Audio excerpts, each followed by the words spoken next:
გამარჯობა ლაშ. გამარჯობა ციკო, გამარჯობა. როგორ ხარ? კარგად, აი ძალიან კარგად ვარ. იცი რატო ვარ ძალიან კარგად? იმიტომ რომ ჩვენი პირველი ვიდეო რაც დავდეთ, რა გამოხმაურებაც მოყვა ამ პირველ ვიდეოს.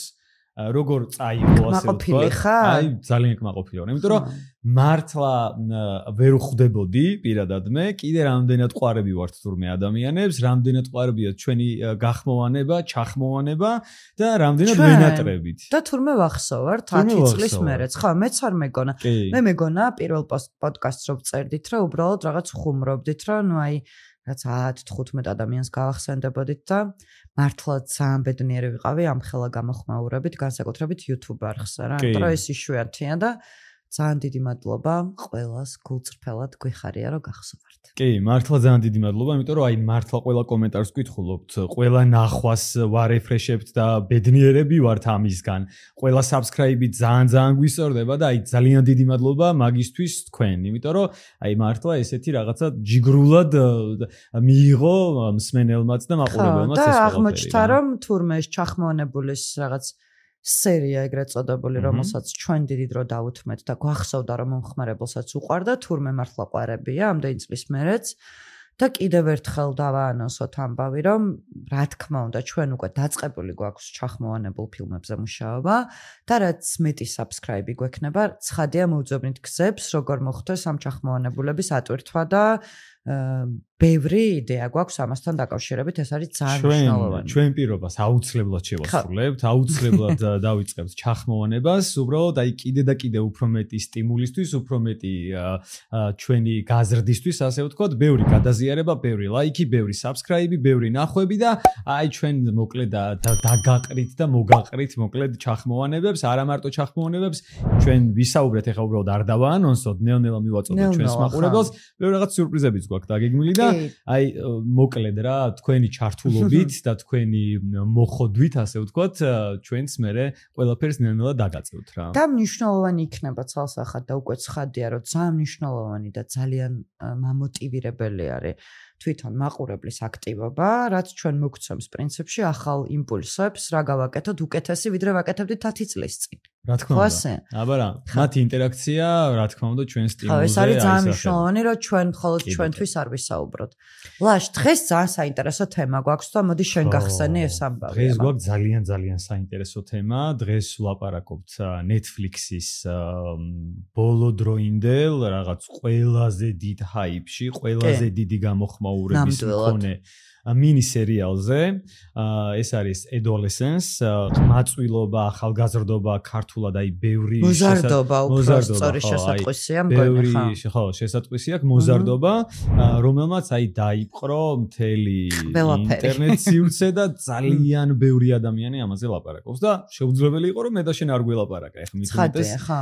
როგორც პრინციპში შეგვიძლია ვთქვათ რომ კარგი და სუფთა კინოს მოყვარულებს, იმიტომ რომ Netflix-ის ისტორიაში ჩემი აზრით ეს არის ერთ-ერთი ძალიან დიდებული სუფთა კინო რა. ზოგადად მინდა Netflix-ზე ვთქვა რომ აი ჩემი აზრი რომ Netflix-ი ჩემი აზრით ძირითადად აი რაღაცებს ჭუჭყანის რა მოკლედ ასე ვთქვა აი რაღაც სისულელებს იღებს ძალიან კომერციულს კი რა ანუ ბევრისთვის მოსაწონია ეგ ოკეი რა ანუ რავი არანაირი პრობლემა არ არის მაგრამ ძირითადად აი რაღაც შინაარს აი მე ფილმს რო უყურებ ან სერიალს რო უყურებ აი არაფერზე არ გაფიქრებს რა უბრალოდ გასართობი პოპკორნის კინო მარტივად ბევრ პოპკორნს გავაკეთებ დავსვები ჩავთავთ უყურებ და ჩვენ რაც არაერთხელ გვინახავს, აი წელიწადში ერთხელ მაინც მინიმუმ ისეთ მაგარ ფილმს, სერიალს ან ფილმს გამოაგდებს, რომ აი არ რჩება სამყაროში მე მგონი არავინ გლობალურად, არა მარტო რაღაც რეგიონალურად, აი გლობალურად არ რჩება ადამიანი, რომ იმაზე არ ლაპარაკობთ, იმიტომ რომ აი ბარში ვიყავი, სადაც განიხილავდნენ ამ სერიალს, რაღაც პოსტები დაიდო უამრავი Facebook-ზე, ქართულებმაც ჩაწერეს. თან სოციალურ თემებს და თან ძალიან აქტუალურს ნებისმიერი ქვეყნისთვის ერთ კონკრეტულზე არ არის გათვლა. და სხვათა შორის სტატისტიკა რაც ვნახე, ანუ Netflix-ზე რეკორდი დაამყარა და ორ კვირაში 66 მილიონი ნახვა დააგროვა, რაც ეხლა ძალიან სიგიჟეა რა გლობალურად ეს რა თქმა უნდა და არ ვიცი კიდე და კიდე უფრო მეტი ჰაიპი და ძალიან ბევრს ლაპარაკობენ ამ სერიალზე მოკლედ რა და კი ყველა ლაპარაკობს საქართველოშიც მიუხედავად იმისა რომ ცოტა სხვა ფონი გვაქვს ეს სერიალი, რომელიც პრინციპში უბრალოდ რაღაცა კონკრეტულ ძალადობრივ ამბავზეა, იმდენად მასშტაბური გახდა, რომ აბსოლუტურად ყველა მეორე აზიარებს. და აკეთებს კომენტარს, ცუდი გაგებით, კარგი გაგებით მოწონს, არ მოწონს, თუმცა თემა სალაპარაკო ძალიან ძირითადია რა. და მთელ მსოფლიოში არის იგივე, ვირუსივით გავრცელებული ამბავია, გულისხმობა ვირუსულად უყურებს ყველა. და ძალიან საინტერესოც მგონია, რომ აბსოლუტურად ყველა ტიპის მაყურებლისთვის იმ თვალსაზრისით, რომ პოპკორნის კინო გიყვარს, Netflix-ი უბრალოდ Netflix-ად გიყვარს თუ კლასიკა გიყვარს, ყველა ტიპის მაყურებლისთვის იქნება საინტერესო ეს კინო. თავისი 4 ეპიზოდით. იქნება ეს საინტერესო. მოდი ახლა მინდა შენ განვიხილოთ და დავიწყოთ. მე ძალიან მომწონს. მოკლედ მე ძალიან. მაგრამ ამაზე შევთანხმდით დავიდანვე რომ ორივე ძალიან მოგწონს რა. კიდე კაია. იმიტომ რომ მართლა ძალიან კარგი ნამუშევარია თავიდან ბოლომდე. პირველი რაც ჩემი ყურადღება მიიქცია და რაზეც ბევრიც ლაპარაკობს და აქაც აუცილებლად უნდა ვახსენო, რაც იყო მე რომ ვუყურებდი მთლიანი ხაზი ამ სერიალის, ეს არის უწყვეტი გადაღება. ერთ კადრად, ერთ უწყვეტად გადაღება, ეს ქმნიდა გვინახავს ჩვენ ძალიან ბევრ რამდენიმე მაგალითად ძმები, რომლებსაც აქვთ იგივე ეს უწყვეტი და რაღაც მოძრავი და საშინლად ქაოტური კადრები და ზუსტად იგივე შთაბეჭდილება აქ პრინციპში რა. ეს სხვათა შორის მართლა ჩემი აზრია, შეიძლება ვცდები, თუმცა როგორც კინომოყვარულისთვის და კინომცოდნისთვისაც ძალიან დიდი შთაბეჭდილება მოახდინა, იმიტომ რომ გავდა ამ დარდენების შესვლას რა, ის პირველი კადრი. და ცალკე ემოცია თვითონ სიუჟეტი და ამაზე მინდა რომ შენ ლაპარაკო. მე გავიხსენებდი Birdman-ს ოსკარზეც იყო წარდგენილი, იქაც ერთ კადრად იყო, მაგრამ იქ იყო ლაპარაკობდნენ ამ Birdman-ზე, რომ იყო რაღაც კადრები, სადაც უძრავი უფრო მეტად. არა, სადაც ჩანდა რომ დაპაუზებული იყო და რეალურად ერთ კადრად არ იყო, მაგრამ Netflix-ი ყველა თავის სოციალურ ქსელში უამრავი კითხვა დაისვა რომ მართლა ერთ კადრად არის გადაღებული თუ არა, იმიტომ რომ ძალიან ბევრი ისეთი კადრია მართლა მეც მე ვაკვირდებოდი რა და გადაღების მომენტები რომ ნახე ხო არ ჩერდება ერთია და რაღაც მომენტში არის რომ ეს სკოლაში რომ ფანჯარაში გადის ეს კამერა, რაღაც მომენტებში გარეთ რო დადიან ეხა სკოლის ცოტა გადავახდით თემას, მაგრამ გარეთ რო დადიან სკოლის ეპიზოდებში ძალიან ბევრი მოაჯირია და ჩაოლებრად გადადის და მე რომ ნახე ეს behind scene-ები, იქ აშკარად ჩანს რომ ეს ადამიანები მე ვნახე მე ამათი ინტერვიუები და კომენტარები ოპერატორების და გადიოდნენ რეპეტიციებს ძალიან დიდი ხნის განმავლობაში და ოპერატორები იძახიან რომ ჩვენს კუნთებსო და უნდა დაემახსოვრებინათო ეს მოძრაობებიო როცა გადაეცემათ ერთმანეთს მიკროფონები. კი რა და კამერები. სიგიჟეა. ხო რა და ძალიან დიდი და მართლა ძალიან ეტყობა. ეს ერთი რომ არის საოცარი გადაღება და ზუსტად ამან რომ ეს არის ერთ კადრად გადაღებული, უпростоრად ერთ იმად გადაღებული, ხო, ეს რა ქვია სერიალი, მაგან გამიჩინა იმის შეგრძნება პირველივე წამიდანვე, რომ მე ვიყავი ამ ყველაფრის მონაწილე. ის კი არა რომ მე ვუყურებდი უბრალოდ, მე ვიყავი ამ ყველაფრის მონაწილე და მთლიანად ვიყავი სიუჟეტში, შიგნით ვიყავი. თან მით უმეტეს როგორ იწყება, ხო? ეგრევე იწყება ქაოსით, რაღაც პატარა დიალოგია პოლიციელებს შორის, მაგრამ ეგრევე შეტყობინება შეეცდით და შერბიან დილის რაღაც გამთენიისას, ადგებიან 13 წლის ბავშვს, მთელი პოლიციელები რაზმი, სპეცრაზმი რაღაცა და ქაოსია. ხედავთ ძალიან ბუნებრივ გარემო, ან ბუნებრივ სიტუაციას, რომ დედა პანიკაშია, მამამისმა არ იცის. და პირველი კითხვა, ნახე ადამიანური პირველი კითხვა, მაგ დროს რა ჩდება რა? რომ რაც არ უნდა იცოდე მაგალითად სიუჟეტი და იცოდე ამბავი, მზად ხარ რა ამბისთვის რა მოხდა, იცი პრინციპში, ხო? ეხლა სპოილერი არ გამოვა, ყველა მიცის. მაგრამ რო უყურებ ამ კადრს, როგორ ვარდება პოლიცია და საერთოდ რა ხდება და ოჯახს რა ემართება, პირველი გემართება რომ ამათი მოხوار გააფრინეს 13 წლის ბავშვს ამ სპეცოპერაციას როგორ უტარებენ, საერთოდ რა ხდება, რა სიგიჟეა, თუმცა და პირველივე წამიდან ბოდიში გაგაწყვეტინე, პირველივე ჯეიმის გამოჩენიდან, მთავარი პერსონაჟი ვინც არის ამ სერიალის, ჯეიმის გამოჩენიდან პირველად ხედავთ შეშინებულ, რაღაც გაფითრებულ, აკანკალებულ ბავშვს, რომელიც იარაღებით ადგებიან პოლიციელები და პირველი რეაქცია რა არის, ხო, რომ იშამს შიშისგან და მე მქონდა მიუხედავად იმისა, რომ წინა დღეს ფემიციდი აქვს ჩადენილი თან. ხო, მაგრამ აი ეს არ ჩანს. ჯერ არ ჩანს, მაგრამ მე მქონდა რომ ანუ მეთქი როგორ შეიძლება ესე, ხო 13 წლის ბავშვია, ანუ რას უკეთებენ თუ რაღაცა რა. და ნუ მე მოკლედ გრძელდება ეს სიუჟეტი, მიყავთ პოლიციაში, იქ რაღაც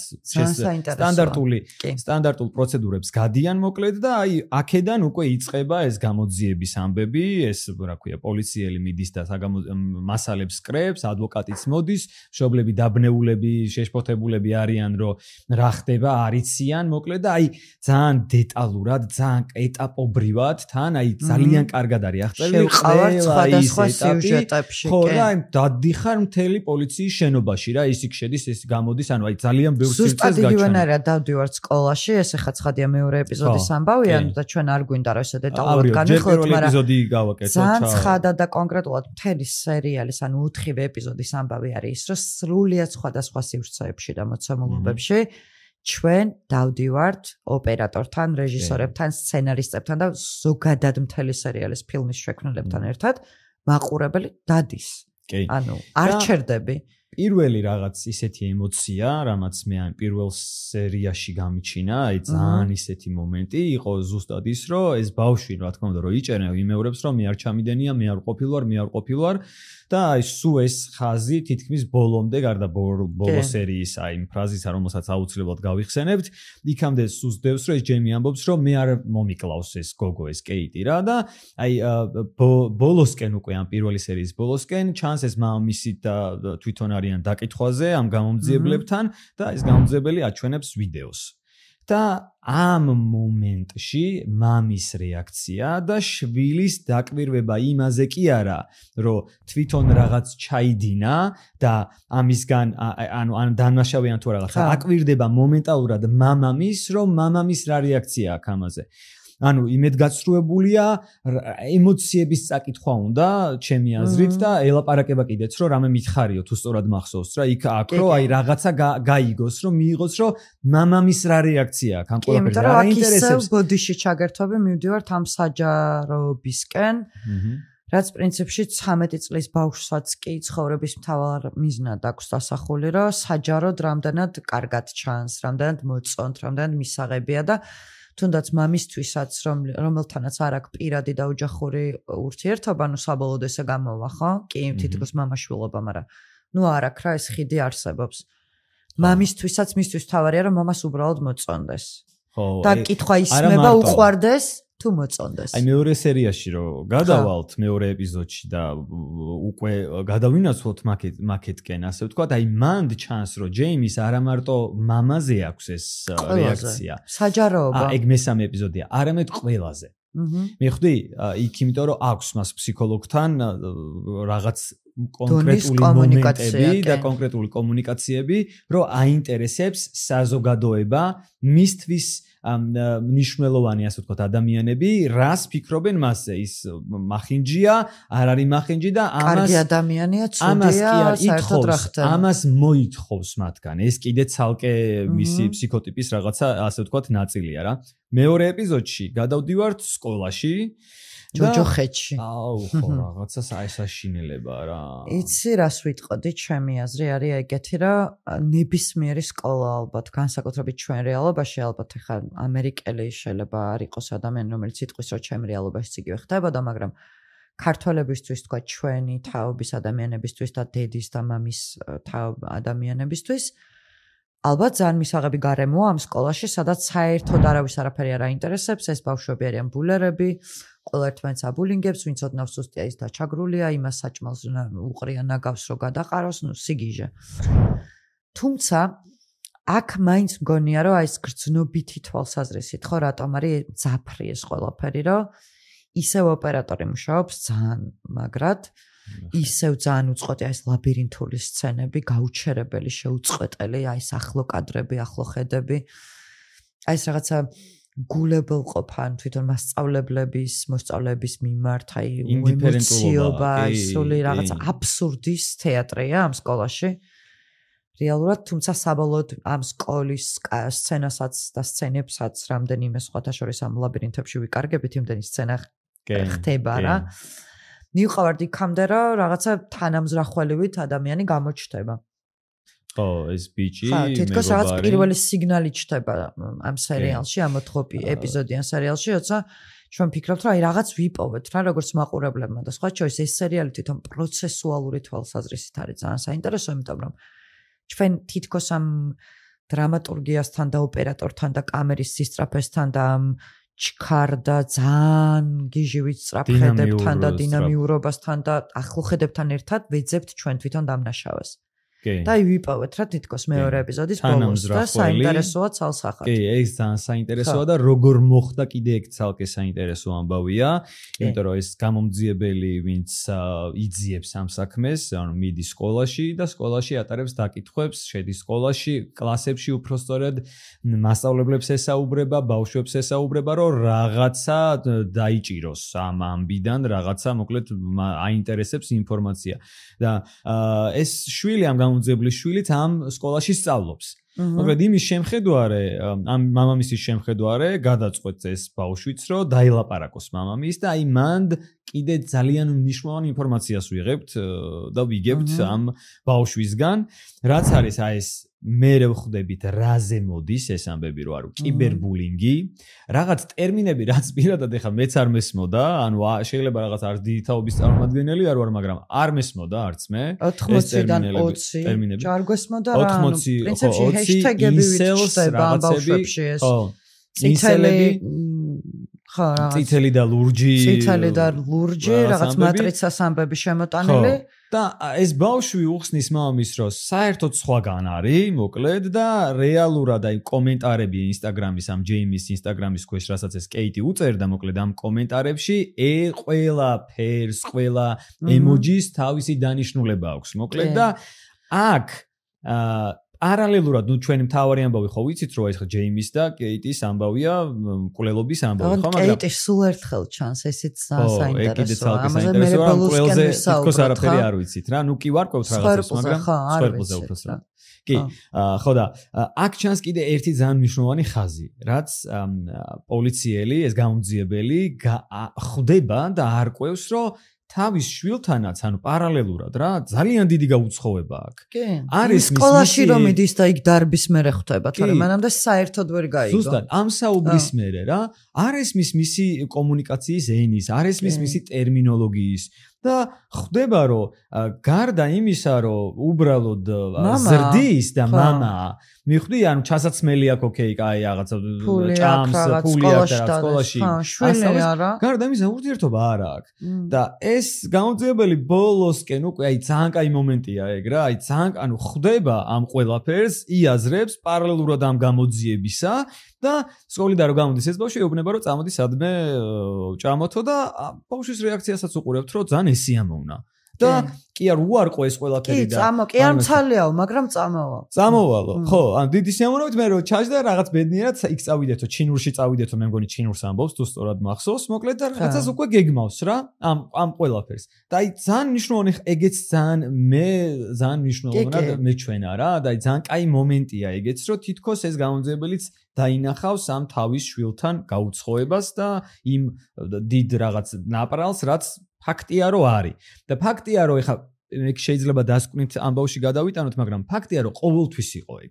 ნახე, მე არ მინდა რომ ისე გაიგოს მაყურებელმა, ან ისე გაიგოს არ ვიცი როგორც უნდა ისე გაიგოს, მაგრამ მე არ გამიგია ეს ფილმი და ეს სერიალი უпростоრად ისე რომ მარტო ეხლა ხდება ეს. დღეს არის, იმიტომ რომ ჩემ თაობაშიც იყო, რომ ყველგან იყო, ჩემშიც იყო. გაუცხოება ქონდა მშობლებთან, შენ თაობაშიც იყო, ჩვენი დედების და მამების თაობაშიც იყო და სულ იქნება.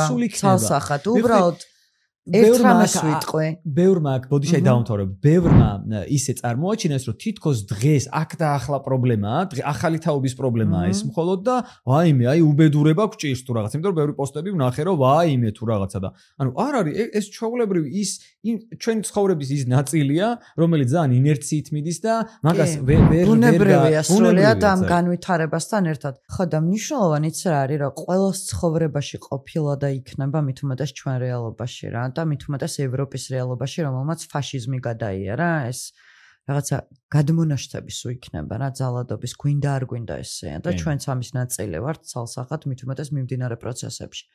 თუმცა ამბავი არის ეგეთი, რომ ამ ისტორიას რეჟისორიც, ოპერატორიც, სცენარისტებიც რა ყვებიან და ორი სცენარისტი ყავს ამას.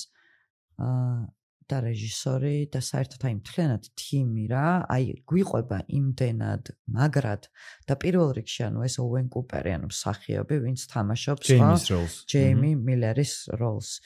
იმდენად მაგრად თამაშობს თან ბავშვი, რომელსაც საერთოდ გამოცდილება არ ქონია, რომ ანუ თითქოს აი 1000 ადამიანის ემოცია აქვს შეგნით რა 1000 დაბულინგებული ადამიანის 1000 ბულერის 1000 ბევრი გაგებით მსხვერპლის და 1000 მკვლელის რა ანუ ეს ბავშვი არ არის რაღაც უბრალოდ რიგითი ბავშვის სიმბოლიკა ჩემთვის და ჩემ აღქმაში ეს ბავშვი არის ზოგადად იმ სამყაროს სიმბოლიკა რომელიც დაღლილია ამდენი ძალადობით რა და ამას თუ ესე ცოტა ფართოდ შევხედავთ და თუნდაც მესამე ეპიზოდზე გადავალ რა რომელიც მთლიანად ჯეიმის და მისი ფსიქოლოგის ურთიერთობას ეძღვნება ასე ვთქვათ რა ეს არის რაღაც საოცარი და ჩემი აზრით ანუ არ ვიცი რამდენი წელია ასეთი ემოციური კინო არ მინახავს როგორც მესამე ეპიზოდი ამ სერიალის ანუ აი ვაჩერებდი პერიოდულად სუნთქავდი მართლა ღვინო მეტ გადავსვამდი და მე წყალს ვაყოლებდი რომ ანუ შემძლებოდა გაგრძელება რა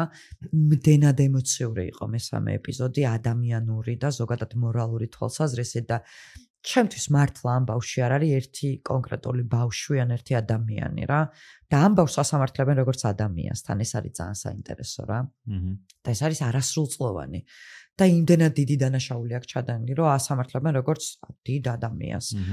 და აი ამ ერთ ბავშვი, რომელიც არასრულწლოვანია და სამართლდება როგორც ადამიანი და ყავს ფსიქოლოგი თან რომ გამოტეხოს და გაიგოს ამ ქალმაც რომ საერთოდ რა ხდება ხო მათ გარშემო და აი ეს ბავშვი რაში არის დამნაშავე და საერთოდ არის თუ არა.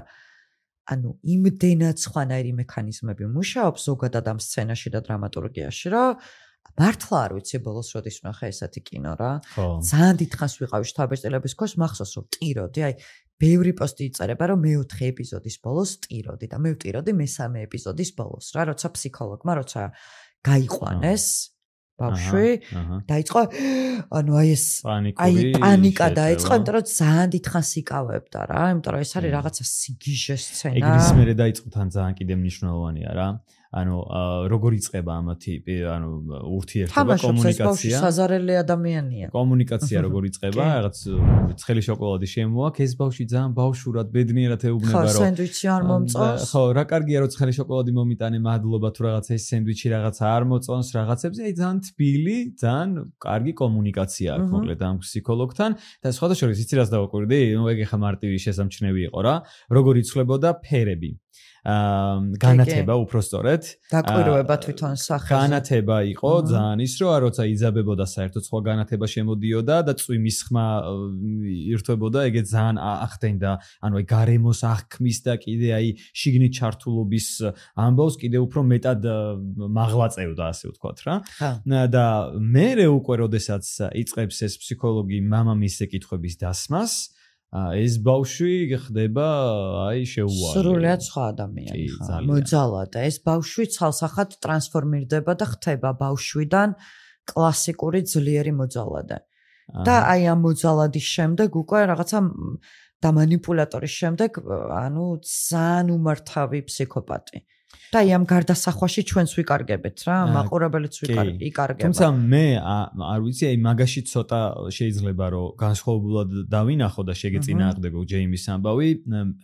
ფაქტია რომ მოძალადეა ეხა ჯეიმი, მაგას არავინ არ ამართლებს და ეს ნუ რა ეს დანაშაული რაც იყო ეხა გაუმართლებელი ამბავია, მაგრამ თითქოს რა დავინახე, იცი, რაც პირველ ეპიზოდში დავინახე, აი ეს ჩასრული ბავშვი, შეშინებული, გაფითრებული, თითქოს ამ ბავშვის რეალური სახე ჩემთვის არის ის რომ ბავშვია მისი თავის მოცემულობით თავიდან ბოლომდე მაგრამ გარემო ფაქტორებმა იმ სივრცემ იმ ადამიანებმა ეს ბავშვი აიძულეს რომ ეს უნარები განევითარებინა ასეთი გამხდარიყო მისთვის არა შესაბამის ასაკში განევითარებინა ეს სწავლა უფრო ადრე და ეს ყველაფერი შემდეგ გამოეყენებინა მე ეგ დავინახე თითქოს ჩემთვის ეგ ახმა დატოვა რომ მე არ ვამართლებ რა თქმა უნდა დამნაშავეს და ეს არ ნიშნავს რომ რაღაცა ეს არის მაგრამ მე ამ ბავშვი ამ მომენტებშიც კი, იმ მომენტებშიც კი, როდესაც ის манипуляტორია და ფაქტია რომ манипуляტორია, აშინებს კიდეც ამ ფსიქოლოგს. კარგი манипуляტორია თან. მე გამიჭირდებოდა სრულწლოვან ადამიანს ეგეთი манипуляცია, სულ რომ მინდოდეს იმდენად მაგარი манипуляტორია 13 წლის ბავშვი. რაღაც ეპიზოდში ეს ჯეიმი რო ამბობს, რომ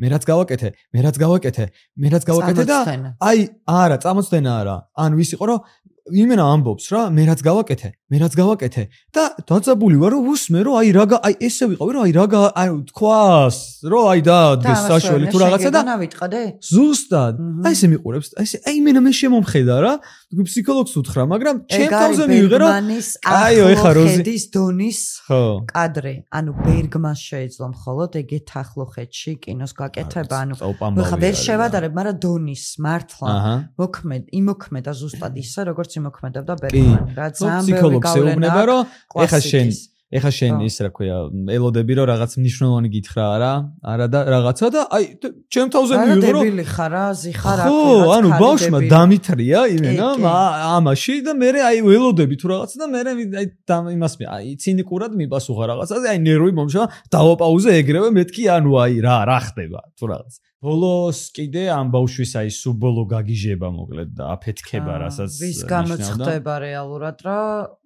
საბოლოოდ ჩვენც ხვდებით რა მაყურებელიც ხვდება რა პრობლემა არის ის რა ამ ბავშვისთვის იმაზე მთავარი რომ არ აღიარონ მკვლელად და არ დააბრალონ მკვლელობა არის რა მოწონდეთ და ვაიდავინმეს არ მოწონდეს ეს არის მისთვის პრობლემა და ეს ხალი როგორც გეუბნება რომ ჩვენი ბოლო შეხვედრა და ჩვენ ახლა ბოლოჯერ ხვდებით ერთმანეთს და უბრალოდ მინდა რომ ანუ მელაპარაკო და მითხრა რა ხდება საერთოდ რა მოხდა ბავშვს ემართება ნუ ოფიციალური პენიკეტეკი იმის ნიადაგზე რომ ანუ მე შენ არ მოგწონვარ და ბოლოს აი გასული სცენაც კი როცა ამ ბავშვს გაათრევს უკვე პოლიცია იმიტომ რომ ვერ აჩერებენ თვითონ ციხეში რა შეხვედრის დროს არის რომ ანუ შენ მაინც არ მოგწონვარ ეგ მაინც მითხარი რომ მოგწონვარ თითქოს არ ნახე აი არ მოგწონვარ კი არა თითქოს ამ ბავშვმა ვერ გაიგო მოწონს თუ არ მოწონს მან უკვე ძალიან იბნევა ეს ჯეიმი იმასთან მიმართებაში რომ ვერ იგებს ამ ფსიქოლოგს მოწონს თუ არ მოწონს და როდესაც უპასუხოდ რჩება მაშინ აი გიждდება და იგებს თან პლუს ამას რომ ეს მათი ბოლო შეხვედრა და საერთოდ მეც აღარ მოკლედ მეც აღარ შეხვდებიან და სხვადასხვა ძალიან აინტერესებს ფაქტია რომ ამ ჯეიმის ძალიან მოწონს ეს ეუბნება კიდეც რომ მე შენ მომწონხარო და შენ უნდა გამაგებინო მე უნდა ვიცოდეო იმიტომ რომ ძალიან აინტერესებს დასაწყისშივე რას წერს მასზე თავის დღიურში თუ აინტერესებს იმიტომ რომ ხდება უკვე ჯეიმი ანუ ბავშვი რომელიც რეალურად კიბერბულინგის მსხვერპლია საბოლოოდ ხო ბავშვი რომელიც ამ ყველაფერშია გახვეული ცხადია მისთვის ძალიან მნიშვნელოვანია საჯარო ინტერესი და როცა ხდება რომ საჯაროა მისი кейსი და ამას ნამდვილად ხდება, ამდენი გონება აქვს და არ არის ხა ნამდვილად უგონო ბავშვი, ყველაფერში ჩანს ეს. მისთვის მნიშვნელოვანია იმაზე მეტად თქვათ რა სიტყვიან მასე მკვლელია თუ არ არის, რამდენად მოიწონებათ ადამიანებს და ზუსტად ეს ფსიქოლოგია ის ტიპი, ვინც გაიტანს ამ ამბავს, რომ ეს კარგი ბავშვია რა, ლამაზია, საყვარელია, მას ეს არ ჩაუდენია და მის მამას ეტყვის პირველ რიგში, რომ აუ არა, მას ეს არ ჩაუდენი. იმიტომ რომ ბოლოს, როდესაც ჯეიმი გადის ამ გაყავთ უფრო სწორედ ამ ოთახიდან, მისი ბოლო ფრაზები არის რომ მამა ჩემს არ უთხრა, მამა ჩემს არ უთხრა. მამა ჩემს არ უთხრა, ხო.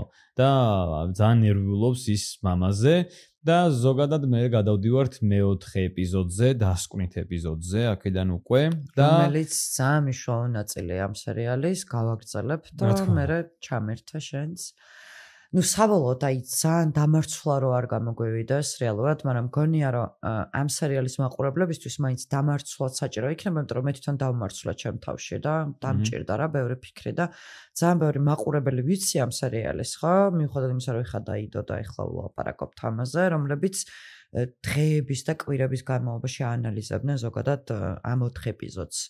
დიდი ხანია და ფაქტობრივად არც მახსენდება Netflix-ის ასეთი TV show და პირველ რიგში იმიტომ მნიშვნელოვანი რომ აი ჩემთვის ზუსტად კვანზი რა ფილმის ზოგადად ხო ეგრეთ წოდებული კვანზი იხსნება მეოთხე ეპიზოდში როცა ვხედავთ ოჯახს რომელიც თითქოს არაფერს არ აშავებს არის ძალიან კანონმორჩილი კანონზომიერი მუშაობს ცხოვრობს რაღაც უყვართ ერთმანეთი და თუმცა აი თითქოს მეოთხე ეპიზოდი არის სარკე იმ ყველაფრის რატო შეიძლება და მაინც და მაინც ჯეიმის დამარცხდა ეს რა იმიტომ რომ ეს ოჯახი, რომელსაც ყავს ასევე მეორე შვილი გოგო, რომელიც ძალიან ადეკვატური და კარგი გოგოა, ესე რაღაცა ყველა შეფასებით და გაგებით.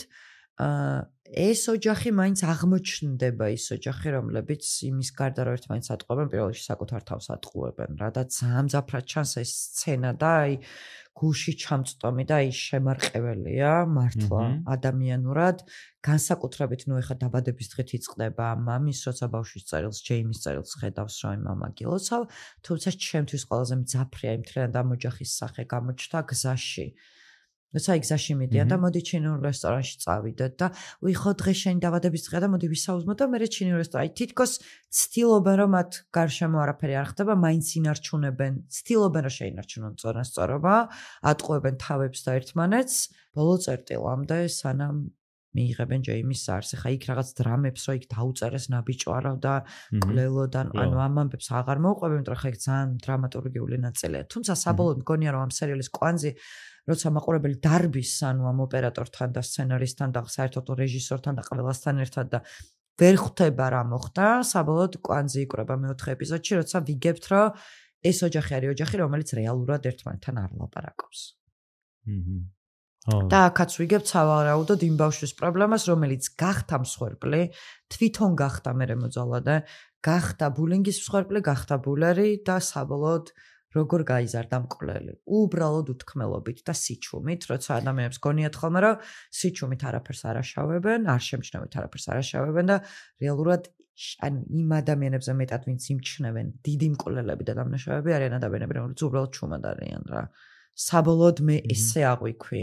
ხო, აი ეგრე, აი ძალიან ხაზოვანია შეიძლება. ხო, აი ძალიან რაღაც სხვანაირად დამანახე ეხა ეს ეპიზოდი და ეს ამათი ურთიერთობა შენ, იმიტომ რომ ეხა რო გისმენდი, ანუ კიდე ვიაზრებდი თავიდან რაღაცა კადრებს ხედავდი გონებაში და ძალიან სწორი და ძალიან ისეთი რეალური მიგნება. ეგრე მე არ დამინახავს, მაგრამ აი გეთანხმები 1000%-ით, იმიტომ რომ მართლა სწორად გადმოეცი ის, რაც მე მაგალითად გამემაზა რა, ის რომ ეს ადამიანები რეალურად ერთმანეთთან არ ლაპარაკობენ. შეიძლება ესეც ერთ-ერთი ის კვანძი იყოს, რომ ანუ მათი აი ეს ტრაგედია, ხო, პასუხი ამ ბავშვის ტრაგედია, აი რა ნაწილში შეიძლება იყვნენ მშობლები და საერთოდ ოჯახი დამნაშავე, იყოს ზუსტად ეგრო. იმიტომ რომ ნახერწამს აი რო დავფიქრდეთ რა, ძალიან ბევრი ტრაგედია გვინახავს და გვახსოვს და სულ ისმევა ხოლმე კითხვა რომ აი ესეთი ოჯახის შვილი რანაირად, თუმცა ამ ოჯახის მიღმა ყოველთვის იმალება ერთი რამ რა, ეს ოჯახი შეიძლება იყოს იდეალური, მეცნიერი, უყვარდეს მუსიკა, კინო, იყოს კულტურული ძალიან, თუმცა საბოლოოდ მივიდივართ ერთ კონკრეტულ ამბამდე, რომ ამ ოჯახში ოჯახის წევრები და ადამიანები ერთმანეთს არ ელაპარაკებიან და რეალურად რაღაცეების არ ლაპარაკი, რაღაცების არ გარჩევა.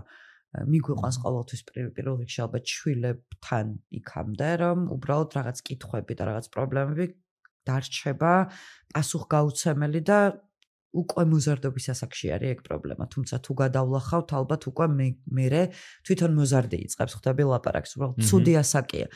მიუხედავად იმისა, რომ ჯეიმი ჩემთვის არის ურჩხული, მართლა გულწრფელი და ფსიქოპატი. ჯეიმი ჩემთვის თან არის მსხვერპლი და ოჯახის მსხვერპლი, იმიტომ რომ ჯეიმის რომ ქონოდა დიდი კომუნიკაცია ოჯახში და არ ყოფილიყო უბრალოდ საყვარელ ბედნიერ ოჯახში, სადაც აჭმევენ, ასმევენ საუზმეს, ახვედრებენ ეფერებიან, წავედით ახლა ჩინურ რესტორანში, კომპიუტერიც გვაქვს, ოთახიც გვაქვს, მაგრამ იმ ოთახის მიღმა ის ყოფილიყო კომუნიკაციაში ოჯახთან. ის არ გაეხვევოდა ამ ბულინგში და თვითონ არ გახდებოდა ბულერი. ცხადია მსხვერპლი ხდება მსხვერპლის მსხვერპლი. ეს ყოველთვის ასეა. განსაკუთრებით ფემიციდის შემთხვევაში, რაც ნამდვილად არ გვაკლეია საქართველოში. ანდი იყო ძალიან კიდე მნიშვნელოვანი მომენტი, ჯეიმი იხსენებს ფსიქოლოგთან ფეხბურთის თამაშისას დაშვებულ შეცდომას, მამის არ გახედვას და მამაც იხსენებს მერე ამ ბოლო ეპიზოდში მაგ სცენას ზუსტად ფეხბურთის თამაშისას და ეგეც რაღაცნაირი მომენტია, ხო რა, რომ აი როგორ რა პერსპექტივა ქონდა მამას, რომ აი რატო ვერ გახედა და არ გახედა და რა პერსპექტივით დაინახა ამ დროს ჯეიმიმ რა. ეგეც ცალკე სხვა რაღაცა, იმიტომ რომ ხანდახან გონიათ მშობლებს, რომ რაღაცებს სწორად და გასაგებად აკეთებენ, მაგრამ საერთოდ სხვა პერსპექტივით ჩანს და სხვანაირად ჩანს ბავშვების მხრიდან. მაგრამ თავარი მაინც რა არის, ანუ შეიძლება რაღაცა გვეგონოს, რომ სწორად გავაკეთეთ, არ აქვს მნიშვნელობა ის არასრულწლოვანი იქნება თუ უბრალოდ მეგობარი თუ დიდი ოჯახის წევრი თქვა ბეიბია ბაბუა უბრალოდ თავარი არის ეს უანგარობა და კომუნიკაცია. როცა ადამიანებს არ ველაპარაკებს გულწრფელად აქ მთავრდება რა. აქ ჩნდება პრობლემები და ჩემი აზრით ზუსტად ეგ არის ამ სერიალის კვანძი.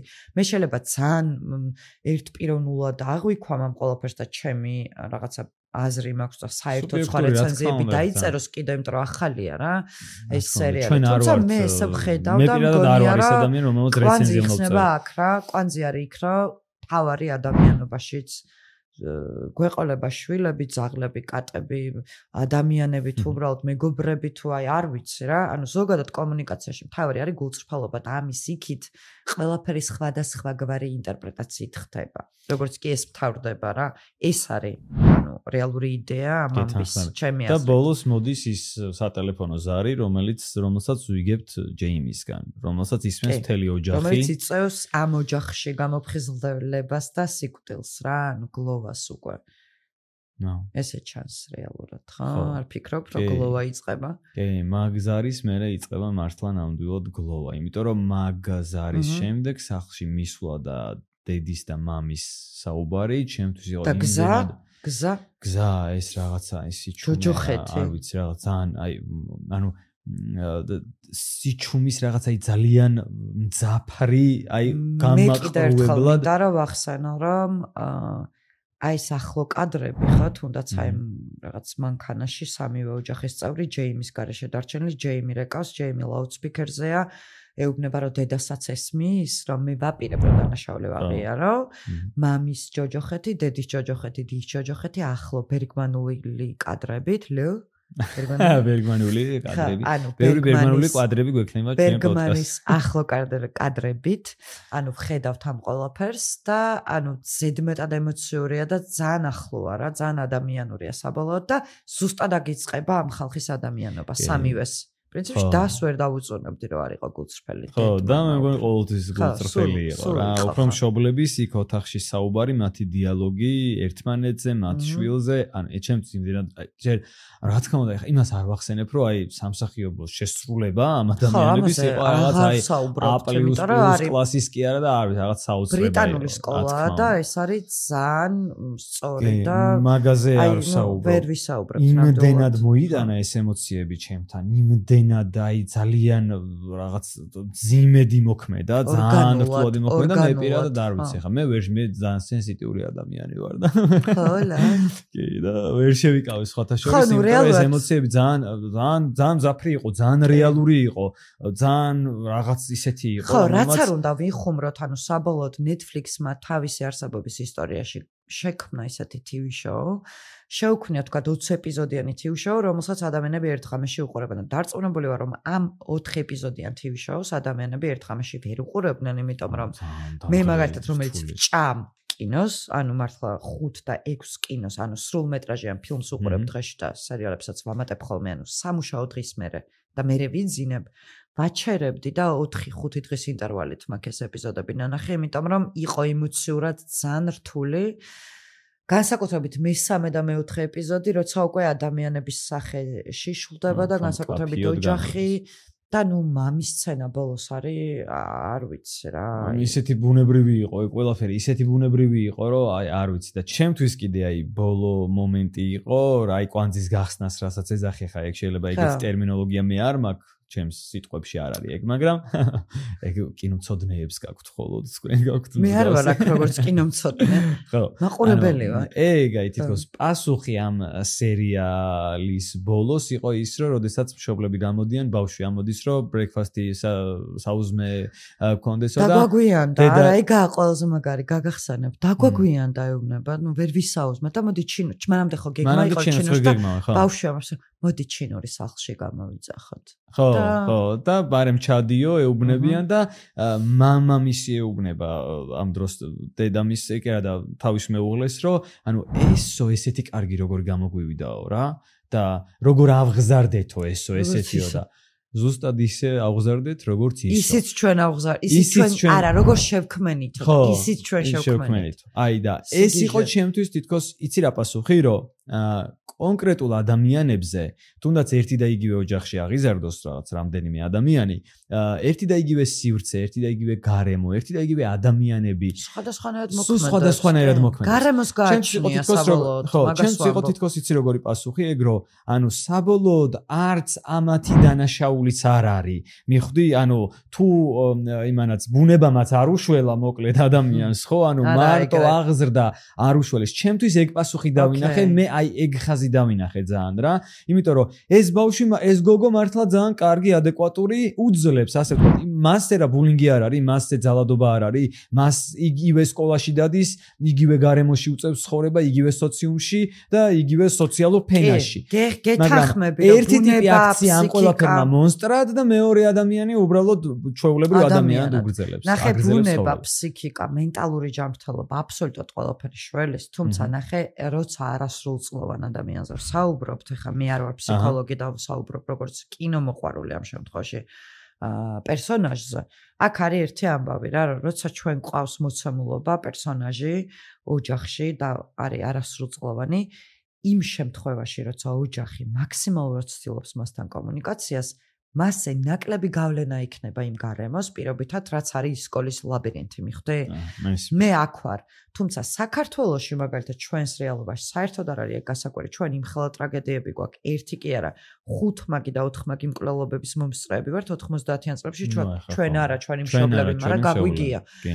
თუმცა დღემდე დაფარულია ეგ მკვლელობები და დღემდე ჩვეულებრივ ამბატარი ხვდები მიღებული, მაგრამ ეს სერიალი იმასთან ერთად რო არის საშინელ ძალადობაზე, იმიტომ არის ესეთი შთამბეჭდავი, რომ ალბათ ყველა რეალური ამბის რაღაცა თავმოყრას ახერხებს რა, და რა ემოციებს აცოცხლებს. და ყველა ადამიანისთვის, რომელსაც მომსწრე ყოფილა კი არა რომელიმე სახის ძალადობის რა, აი უბრალოდ გაუგია, მისთვისაც კი ეს გრძნობა ხდება ახლო. და ამიტომ არის მნიშვნელოვანი, ამიტომ მგონია რომ იქნება წლის საუკეთესო დრამა 2025 წელი ეხა დაიწყო და უკვე არის ჩემი აზრით პირველი ტოპ დრამა და იღებს ძალიან ბევრ ჯილდოს და ნამდვილად დამსახურებულად რა. ნამდვილად. კი, მეც ასე ვფიქრობ. ეს მგონია და მშობლებისთვისაც რაღაცა ბიბლიასავით ვიტყოდი რომ არის ჩვენ ქვეყანაშიც. კი, რა თქმა უნდა, ჩვენ ქვეყანაშიც, ჩვენ სირგულივაც არის მსგავსი თემები ძალიან ახლოა და მე ბევრი მშობლისგან გამიგია რა, ახლა ვისაც ვიცნობ რაღაც რამდენიმე მშობლისგან, რომ აი ჩემო შვილმა ისეთი რაღაცები იცის კომპიუტერში და ლეპტოპში და სმარტფონში, მე არ ვიცი მაგდენი და ეს უხარიათ, მიხვდი? ანუ თითქოს ამას ნიჭად თვლიან და უხარიათ და ყოველთვის ეგ რეაქცია მაქვს ხოლმე, მე აქამდეც ეგ რეაქცია მქონდა, რომ ანუ მეთქი, რა გიხარია? ანუ მე ზუსტად ეგ არის, რომ მანდ პარება ისეთი რაღაცა რაც შენ არიცი მანდ ისეთი რაღაცები შეიძლება დააშაოს რომ შენ აზრზე ვერ მოხვიდე. ამიტომ ძალიან ყურადსაღებია, მაგრამ აქ მე აი მოკლედ რო ვთქვა, ჩემთვის რა, ანუ როგორც ახლა ამდენი ვილაპარაკეთ ამ სერიალზე რა, ამ სერიალის ყურება არ უნდა იმოქმედოს მე თუ მკითხავ მშობლებზე, ისე რომ საშიში არ არის. ნახე საშიშად კი არ არის. დასაფიქრებლად ელემენტარული, თორე ის რომ აი ამ სერიალს უყურა და სადღაც გავარდეს, მე გაიგოს და დაიზაფროს და გავარდეს და ის რა ქვია ლეპტოპი დაუკეტოს, პლანშეტი ჩამოართვას, ის რა ქვია კონტროლი დაუწესოს. იმაზე უბრალოდ სიგიჟეა, იმიტომ რომ ნახე თუ გაზრდი რაღაც იმაში რა ქვია კონტეინერში და რაღაც ინკუბატორში ადამიანს, იმიტომ რომ ის რაღაც სტერილიზებულ გარემოში სადღაც ხომ მოუწევს რეალურ ცხოვრებაში გასვლა. და ჩვენ ვიცით რომ მოზარდობაში კი არა, ზოგადად რთულია, ბულინგიც არის, მერე და მერეც არის, ეს ყველაფერი არსებობს და ამიტომ მაგისთვის უნდა მოამზადო რაღაც დონეზე.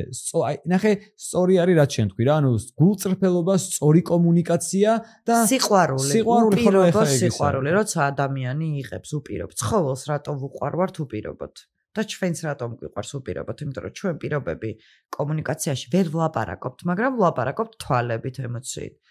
უპირობო სიყვარული, ანუ ჩემი აზრი ახლა არ ვარ ფსიქოლოგი და არ ვარიგებ არავის, შენ გეუბნები.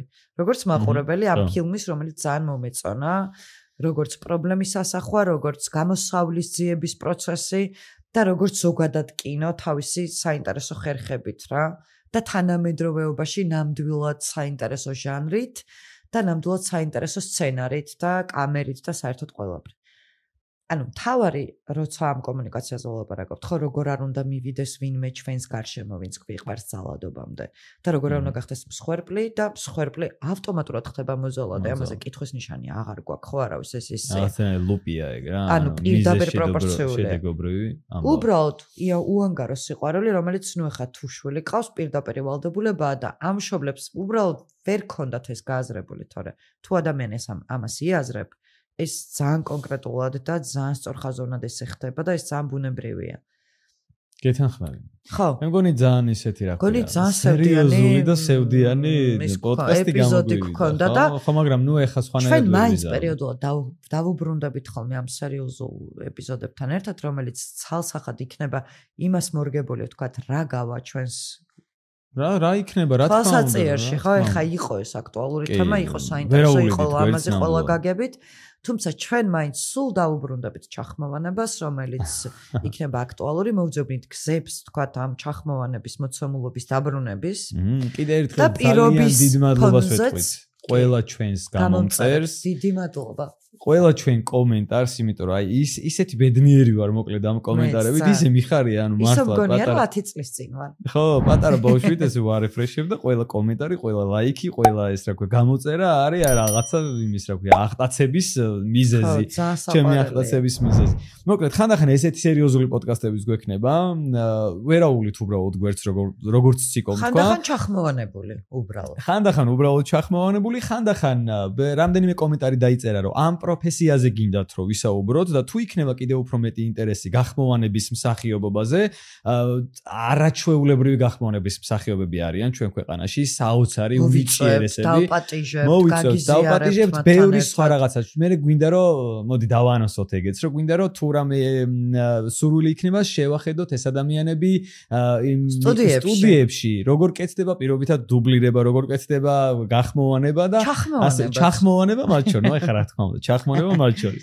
ხო და ბევრი სხვა რაღაც კარგი იდეები გვაქვს, რომელსაც თუ თქვენი დიდი სურვილი იქნება, ჩვენ აუცილებლად განვახორციელებთ და ჩვენ პირობებს რაც მოგეცით, აუცილებლად ეხლა შევასრულებთ. სიტყვის ადამიანები ვართ მოკლედ. 10 წლიანია ეს რაღაც ეთერის პაუზის შემდეგ, იმიტომ რომ ბოლო ეთერები ასე ვთქვათ აჭარანეთში გქონდა, ერთად მე და შენ. არ ფიქრობთ რომ 10 წლის პაუზის მერე რაღაც შემოვიდეთ ისეთი ეთერით, რომელიც იქნება მხოლოდ ჩემი და ლაშასი. ჩვენ გვინდა ასე ვთქვათ კომუნიკაცია მაყურებელთან, მომხმარებელთან და მხოლოდ თქვენი მოთხოვნების საფუძველზე ვეცდებით რომ რაღაცა შევიმუშაოთ ასე ვთქვათ გეგმა, რომელიც იქნება ყველასთვის საინტერესო. ნამდვილად. მოკლედ, მოდი დაგემშვიდობები შენს. მე მგონი ძალიან ნორმ პოდკასტი გამოვიდა, voice-over-ების ახალი ეპიზოდი. კარგად. ნახოთ რა, შემდეგში ალბათ შევხვდებით კიდე. ალბათ კი არა და აუცილებლად შევხვდებით. ეს რაღაცნაირად ამოჭერით, ალბათ არ ჩამისვოთ არსად. შევხვდებით აუცილებლად. მალე შევხვდებით. მალე შევხვდებით. გემშვიდობებით, კარგად. კარგად.